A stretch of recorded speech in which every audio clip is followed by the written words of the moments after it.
मेरी भेणा ते बिरावा को बहु बहु राम राम।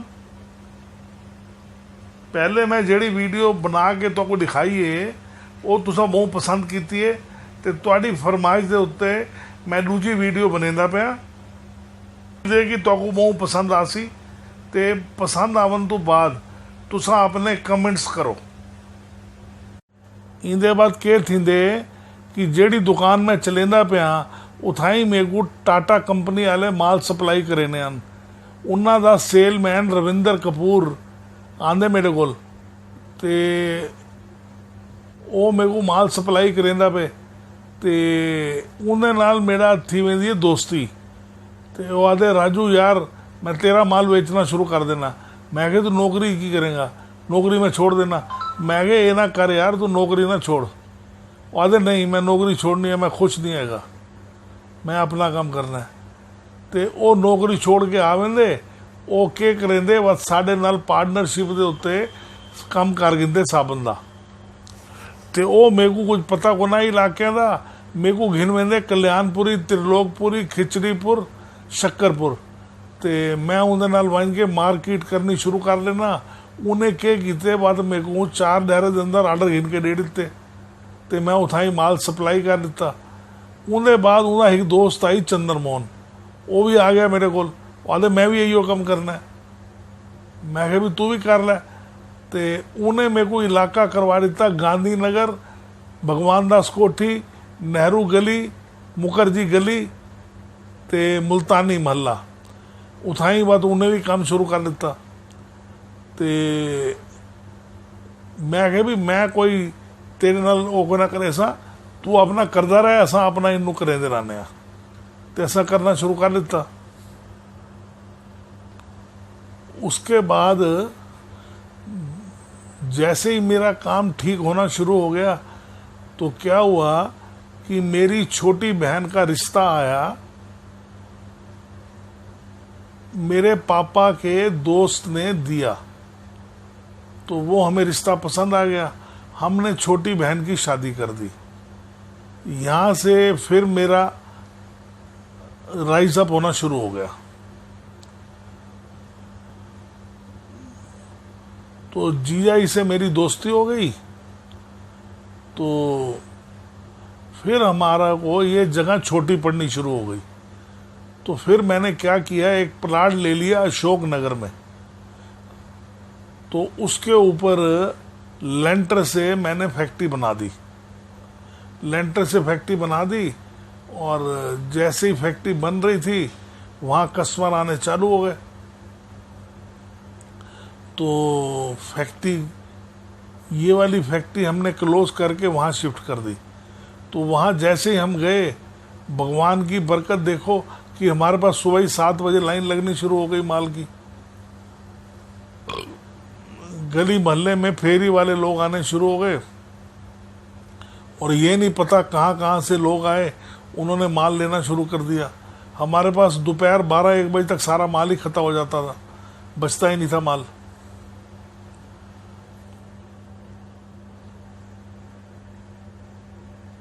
इस फैक्ट्री को बनाने में मेरे जीजा जी ने मेरी बहुत मदद करी और मेरे को कहीं भी कोई दिक्कत नहीं आने दी। उसके बाद क्या हुआ, एक दिन मेरे मौसा जी के भाई साहब मिस्टर JN कटपालिया, उनका एक दोस्त थे, उन्होंने उसके बेटी से मेरा रिश्ता करवा दिया। तो उस दौरान मेरी शादी हो गई। मेरी शादी हो गई तो उसके बाद कुछ अरसे बाद मेरी वाइफ ने बेटे को जन्म दिया। तो उसके बाद मेरे जितनी भी ज़िंदगी की दास्तान है, इसमें मेरी नानी और मेरी दादी का बहुत बड़ा हाथ है। उन्होंने मुझे बहुत प्यार दिया। उसके कुछ अरसे बाद मेरे दूसरे बेटे का जन्म हुआ। भगवान की ऐसी करनी कि जैसे ही मेरे 2 बच्चे जन्मे तो मेरा काम और बढ़ गया। तो यहाँ मैंने अशोक नगर वाली फैक्ट्री 6 साल चलाई। एक दिन क्या होता है कि मेरे को कहीं से कॉल आता है कि हमारे को एक टेम्पो चाहिए माल का। तो मैंने कहा भी मैं तो तुम्हें जानता नहीं हूँ, मैं कैसे माल दे दूँ। वो कहने लगे कि लिबासपुर में आप रंजीत से पैसे ले लो बेशक। तो मैं रंजीत को भी नहीं जानता था। मैंने रंजीत को किया फ़ोन, वो कहता बाबू जी इतों आगे पैसे ले जाओ। तो मैंने गाड़ी भेज दी और मैंने अपनी गाड़ी उठाई और पैसे लेने पहुंच गया। जैसे ही मैं पैसे लेने पहुंचा, वो मैं कहा रंजीत यार कमाल दी गल हैगी, तेरी तो जगह ही बड़ी वधी है, इत्थे की भाव चल रहा है। उन्हें कहा 800 रुपये गज। वो मैं कहा छड़ यार तू खड़ा हो। वो कहता की गल है, मैं कहा खड़ा तो हो, मैनू दिखा कितने कितने प्लाट पे ने तेरे को। ਉਹਨੇ ਮੈਨੂੰ अपनी फैक्ट्री तो 3 गली अगे करके एक प्लाट दिखाया 840 गज का। मैनू प्लाट बड़ा पसंद आ गया, 2 साइड प्लाट सी। तो मैं क्या करा यार मीटिंग कराया दी। तो उसी रात उन्हें मेरी मीटिंग कराती। वो पार्टी रहिंदी सी सदर बाजार। उन्हें मेरी मीटिंग कराती तो वो प्लाट साडा डन हो गया 840 रुपये गज च। तो असी उत्थे फैक्ट्री वास्ते वो ले लिया प्लाट। तो ਉਹਦੇ बाद की होया, मेरे मुंडे नूं शौक पै गया मॉडलिंग करन दा। ਇਹਨੇ मॉडलिंग शुरू करती। तो एक दिन मैनू कहता है कि मैंने बॉम्बे जाना है। मैं कहा तू की करन जाना है बॉम्बे। वो कहता है नहीं मैं जाना है पापा, एक बार ट्राई करना है। वो ज़बरदस्ती करके बॉम्बे चला गया। तो उत्थे उन्होंने जाके फिल्मां ते सीरियल काम मिलने शुरू हो गए। तो उत्थे उन्हें 2.5 साल बिताए। इस दौरान की होया कि मेरी तबीयत हो गई एक दिन खराब। तो वो हो गई बहुत ज़्यादा खराब। तो मैं छोटे बेटे नूं कहा बई तू जा यार उन्होंने भरा नूं इत्थे लिया, असी नहीं सानू दिक्कत हो रही है। तो वो बाई एयर गया, उन्हें आन जान की टिकट बुक कराई, भरा दी भी नाल ते अपनी भी नाल। वो दोनों आ गए चौथे दिन। तो असी चल ए बाद असी फिर दोनों ने शुरू करता काम। ਉਹਦੇ बाद दोनों मुंडियां नूं की शौक चढ़िया कि वो कहते ने पापा हमने प्लांट लगाना है। भाई असी की करना है प्लांट, साडा काम तो चल ही रहा है। वो कहते नहीं पापा ऐसा साबन नहीं बनाना, अब नई मॉडर्न माल बनाना है। चलो बनाओ भाई। तो इन्होंने स्टेनलैस स्टील का प्लांट बनना दे छड़िया। वो मैं जिमें किमें करके प्लांट बनवा लिया। प्लांट लग गया फैक्ट्री। चलो भाई हुण प्लांट तो लग गया, हुण आई माल वेचण की वारी। उन्होंने कोई तजर्बा नहीं सी। फिर असी ਉਹਦੇ ਵੱਲ ध्यान ही नहीं दिता प्लांट ਵੱਲ। असी की किया, असी अपना जिमें किमें काम चलाते रहे। जिदा किसी ਨੂੰ माल खुशी ਨਾਲ ਚਾਹੀਦਾ ਹੁੰਦਾ ਸੀ ਉਹ ਦੇ ਦਿੰਦੇ ਸੀ, नहीं तो अपना ਜਿਹੜਾ साबन बन रहा ਉਹ बन रहा, उवें जिमें किमें चलाते रहे। तो की होया कि असी लियाते सी हांसी तो माल, कच्चा माल लियाते सी हांसी तो। एक दिन की होंदा है कि हांसी तो सानू आंदा है रिश्ता। तो असी कुड़ी वाले दे डैडी ने जिहड़े वो मेरे नाल मीटिंग करना चाहते सी। मैं कहा आ जाओ भाई। उन्होंने मीटिंग की। तो मैं उन्होंने कहा भी एवें एवें साढ़े तो माल आंदा राजू खुराना तो। वो कहता राजू खुराना तो माल आंदा तो कोई गल नहीं, तुसी गल करो राजू खुराना नाल। तो मेरे को नंबर करंट नंबर है नहीं सी। उन्होंने नंबर राजू खुराना का कढ़िया अपने नंबर तो, उन्होंने नंबर मिला दिता। वो कहता बाबू जी करो रिश्ता, तुसी कुड़ी समझो अपने घर दी है, कोई गल नहीं।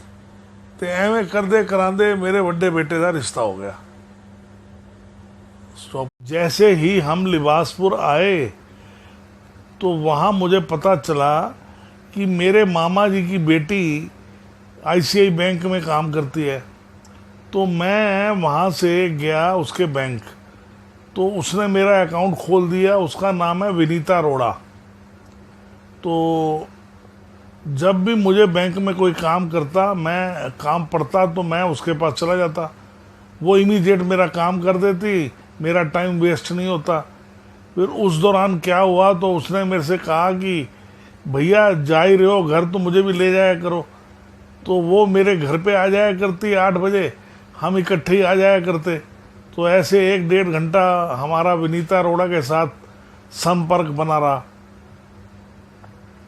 उसके बाद क्या होता है कि मैंने कहा छोटे बेटे को, मैंने कहा यार अब ऐसे है, यार तेरी शादी करनी है तो हम लड़की देखना शुरू करें।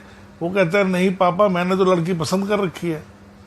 भाई अगर लड़की तूने पसंद कर रखी है तो फिर तू एक काम कर, जो लड़की तूने पसंद कर रखी है उनके पापा को बोल दे भाई मेरे पापा आपसे बात करना चाहते हैं। तो लड़की ने अपने पापा से बोला तो उनके पापा का मेरे पास फ़ोन आया कि गोगिया साहब की हाल चाल ने, तो एवें हैगा मुंडा कुड़ी एक दूजे ਨੂੰ पसंद करते ने ਤੇ ਹੁਣ ਕੀ ਪ੍ਰੋਗਰਾਮ ਹੈਗਾ। ਮੈਂ ਕਿਹਾ ਪ੍ਰੋਗਰਾਮ ਕੀ ਹੈ, ਜੇ ਦੋਨੋਂ ਤਿਆਰ ਨੇ ਤੇ ਅਸੀਂ ਤਿਆਰ ਹੈਗੇ ਆ। ਤੁਸੀਂ ਕੰਮ ਕਰੋ ਤੇ ਇੱਕ ਕੋਈ ਪ੍ਰੋਗਰਾਮ ਫਿਕਸ ਕਰ ਲਓ ਜਗ੍ਹਾ ਦਾ, ਉੱਥੇ ਤੁਸੀਂ ਆ ਜਾਓ ਆਪਣੀ ਫੈਮਿਲੀ ਨੂੰ ਲੈ ਕੇ ਤੇ ਮੈਂ ਵੀ ਆ ਜਾਣਾ। ਤੇ ਉਹ ਵੀ ਆਪਣੀ ਫੈਮਿਲੀ ਨੂੰ ਤੇ ਆਪਣੇ ਸਾਲੇ ਨੂੰ ਲੈ ਕੇ ਆ ਗਏ ਤੇ ਮੈਂ ਵੀ ਚਲਿਆ ਗਿਆ। ਮੈਂ ਗਿਆ ਤੇ ਉੱਥੇ ਸਾਨੂੰ ਕੁੜੀ ਪਸੰਦ ਆ ਗਈ ਤੇ ਮੈਂ ਉਹਨਾਂ ਨੂੰ ਕਿਹਾ ਵੀ ਦੇਖ ਲਓ ਮੁੰਡਾ ਤੁਹਾਨੂੰ ਪਸੰਦ ਹੈਗਾ ਤੇ ਠੀਕ ਹੈ, ਕੰਮ ਸਾਡਾ ਸਾਰਾ ਜੁਆਇੰਟ ਹੈਗਾ। ਉਹਨਾਂ ਨੇ ਕਿਹਾ ਕਿ ਸਾਨੂੰ ਕੋਈ ਇਤਰਾਜ਼ ਨਹੀਂ। ਮੈਂ ਕਿਹਾ ਚਲੋ ਫਿਰ ਜੈ ਵਾਹਿਗੁਰੂ ਸ਼੍ਰੀ ਗਣੇਸ਼ ਕਰੋ। ਉਹਨਾਂ ਨੇ ਸ਼੍ਰੀ गणेश करता, उसी टाइम रिश्ता पक्का हो गया। बिटिया के पापा ने बोला कि तुसी मुंडे दा विआह जिथे कीता है सानू उहियो जगह पसंद हैगी ते तुसी जरा साडे नाल चलो। मैं उन्हां दे नाल चला गया ते उन्हां दी मैं गल उत्थे पक्की करा दित्ती ओदी जगह दी बैंकट हाल दी। ते फिर रब दी करनी देखो कि उन्हां ने वो जगह बुक कर लई। ਉਹਦੇ ਬਾਅਦ ਜਿੱਥੇ ਸਾਡੇ ਤਿੰਨੋਂ ਫੰਕਸ਼ਨ ਹੋਏ ਸੀ ਵੱਡੇ ਬੇਟੇ ਦੇ, ਉੱਥੇ ਹੀ ਛੋਟੇ ਬੇਟੇ ਦੇ ਵੀ ਤਿੰਨੋਂ ਫੰਕਸ਼ਨ ਉੱਥੇ ਹੋ ਗਏ ਤੇ ਕੰਮ ਬੜਾ ਵਧੀਆ ਨਿਬੜ ਗਿਆ। ਉਹਦੇ ਬਾਅਦ ਟਾਈਮ ਬੀਤਦਾ ਰਿਹਾ। ਫਿਰ ਰੱਬ ਨੇ ਸਾਨੂੰ ਇੱਕ ਪੋਤੀ ਦੇ ਦਿੱਤੀ। ਉਹਦੇ ਬਾਅਦ ਪੋਤੀ ਨੇ ਸਾਡੇ ਘਰ ਜਨਮ ਲਿਆ। ਤੇ ਇਸ ਦੌਰਾਨ ਕੀ ਹੁੰਦਾ, ਸਾਡਾ ਘਰ ਬੜਾ ਵਧੀਆ ਚੱਲ ਰਿਹਾ ਸੀ।